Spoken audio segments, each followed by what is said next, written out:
আজকে দেখো প্রচুর বৃষ্টি হচ্ছে, একদম মনে হয় বৃষ্টি হয়ে বৃষ্টির জলে সব ভাসিয়ে নিয়ে যাবে একদম। এইদিকে তো একদম প্রচুর বন্যা এসে গেছে, বাড়ির দরজায় সব ডুবে গিয়েছে একদম বাড়ি। তো বন্ধুরা তোমরা দেখতেই পাচ্ছ এত পরিমাণে বৃষ্টি হচ্ছে, বৃষ্টি মানে কি বলবো বলার বাইরে। আর একদম সব ডুবে গেল, একদম জমি, সামনে যে জমি মাঠের জমিগুলো ছিল একদম প্রচুর জল উঠে গেছে, বাড়ির মধ্যে ছিটা ধরে মানে ছিটা চলে এসেছে বৃষ্টির ছিটা। তো এই বৃষ্টির দিনে হাজব্যান্ড বলছে আজকে খুব সুন্দর একটা ওয়েদার, তো আজকে কিছু একটু করে খাওয়াও তো আমাদেরকে। তো মিও বললো, তো আমি ভাবলাম যে এখন তো বিকেলবেলা কী করে খাওয়াই, তো ভাবলাম যে তাহলে পাস্তাই বানাই।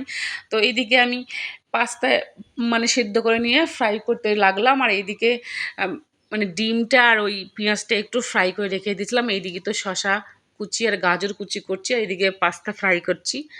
তো আসল কথা কি, ওয়েদারের উপর ডিপেন্ড করে, তাই না? যে কোনো খাওয়ারের জিনিস মানে যদি ওয়েদারটা একটু ভালো হয় তাহলে মনে হয় যে এগুলো খাওয়াটা খেতে ভালো লাগবে, আর যদি ওয়েদারটা একটু গরম হয় তখন মনে হবে যে না রিচ খাওয়ার ভালো লাগে না। যে কোনো শুধু পাস্তা বলে না, অন্য কিছু খাওয়ার ভালো লাগবে না, রিচ জাতীয় খাবার একদম ভালো লাগবে না। তো এইদিকে আমার মোটামুটি পাস্তা বানা কমপ্লিট হয়েছে নর্মালভাবে যেটা শর্টকাটে যেটা আমি বানিয়েছি। তো এইদিকে আমার ফাইনালি পাস্তা বানা একদম কমপ্লিট হয়ে গেছে।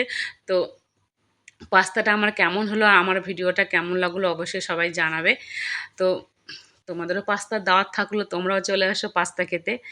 তো ঠিক আছে, আমার ভিডিওটা কেমন লাগলো না লাগলো লাইক কমেন্ট করে শেয়ার দিয়ে পাশে থাকবে।